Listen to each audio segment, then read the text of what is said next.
Hello there, Alexandra. Okay, sorry for the small delay in getting the work back to you. Normally it's faster. Unfortunately, well, not fortunately actually, but there's a lot of students on the online course at the moment, which is basically the reason why there's a small delay. Okay? Right, let's have a look at your work. Many people think that international marketing usually interferes in the business of each country. But others do not agree and believe, what could we say instead of do not agree? Disagree. Yeah? But others disagree and believe that international marketing is vitally necessary for development. Right. Two points. One, we've got repetition in this sentence. International marketing, we've used it twice. And also, we've taken the word from the question. So what could we say instead? We say global marketing, global advertising endeavors. Just trying to look for synonyms. I would have said worldwide marketing or global marketing. Yeah. So we don't take the words from the question. Secondly, we can just say that it is vitally necessary for development. Okay. Just to avoid saying it twice. Third thing, instead of a negative construction, try and find the negative form of the word. This allows you to write more succinctly, more concisely, and with less words. And this is good academic English, good solid writing. It's not fluffy, it's not wordy, it's direct. This is what the examiner loves. Okay, well, it's academic English, so that's the style we're aiming for. Okay, and probably shorter sentences, just looking at that. Anyway, let us consider both the pros and the cons. Now, going back to succinct and writing concisely, what this means is writing with the least amount of words possible. Okay, basically, that's a very crude explanation, but that's what it means. So we can just delete this, all right? Nowadays, we live in a fast-moving world, so it is absolutely impossible to imagine the development without sharing ideas between different countries. Very good topic sentence. Good. For instance, there were no great inventions by scientists. When? When? Okay, so let's put the condition first, okay? If scientists were not familiar with each other's work, there would be no great inventions, full stop, okay? Constructing it like this is not only the correct conditional structure, referring to grammar, but it also makes it easy because we put the condition first and then we put the consequences of the condition. Okay, this reduces reader strain. Secondly, we're also avoiding repetition. Okay, so some more points there. I hope you've got a pen there and you're writing this down, because this is what you need to start incorporating if you're aiming for a Band 7 or above. If there is no access to international scientific magazines, people would need much more time to find the answer. Okay, that's got nothing to do with international marketing, okay? International marketing is like global advertising, like Coca-Cola advertising hamburgers in Scotland, okay? That's international marketing.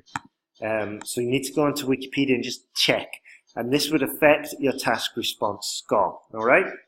Moreover, nowadays, trade relationships between countries encourage cultural exchange. If we're going to make a statement like that, we need to back it up with an example.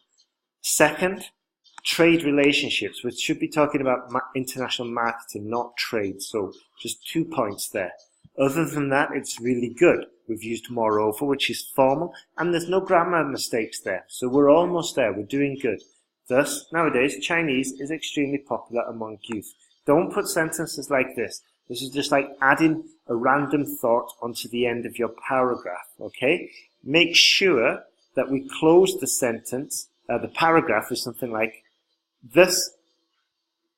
The idea of spreading, okay, thus, spreading scientific ideas and improving trade is probably the biggest advantages of international marketing. Full stop. Okay? So we're just saying something similar to what we're saying to you at the beginning. Okay? About the advantages or the advantages of international marketing. All right? So yeah, a lot of value there in that paragraph. Your grammar skills are there. We need to improve them, but you've got a good solid base. We just need to work on the accuracy of your arguments and the coherence of your paragraphs, which is really easy to solve, actually. Very easy, and I'll tell you how in a second. The other side of the coin is, however, that we don't need however there, okay? This is basically saying that. However, I'd just avoid that, and I'd just say, nevertheless, international marketing can weaken the local market of one specific country. Good topic sentence. For instance, grocery sanctions have been promoting against Russia. We can't say have been promoting against Russia. Okay, for instance, grocery sanctions have been in place against Russia for several years. Therefore, the Russian government started to consider substituting products. Full stop. As a result, there were organized additional farms and food factories in Russia and nearby countries so that similar products could be produced inside the country. Okay? Look how I had to completely rephrase that sentence so it made sense. Also, it looks as though the topic of this paragraph is international trade and trade sanctions, which doesn't have much to do about international marketing. So task response is an issue we need to take pay serious attention of. Okay? The other argument in support of the negative impact of international marketing is North Korea, where it is well known due to its closed way of living. Okay, so that would need to be rewritten as well. Aside of the fact that North Korea's trade relationships with other countries does not share economical or scientific information. Nevertheless, it has succeeded in a great amount of areas such as military, education, and specific culture.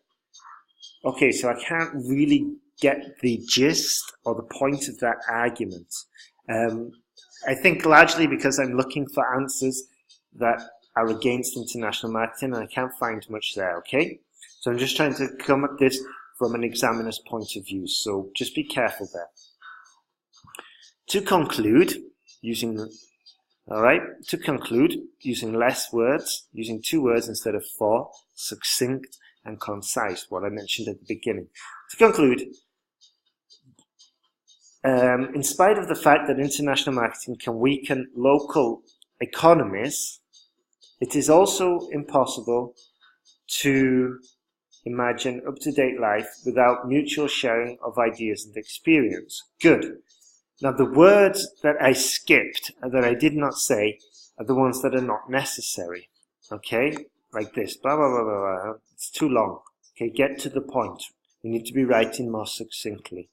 Okay? Also, we need to substitute that. That's the wrong use of up-to-date. We just say modern or current life.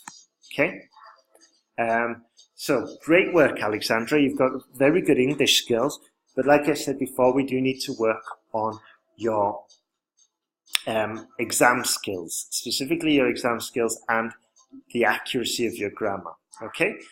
And this can be covered very easily if you have a look at the online course where you get about 8 essay corrections. So there's plenty of time for us to work together and improve your grammar.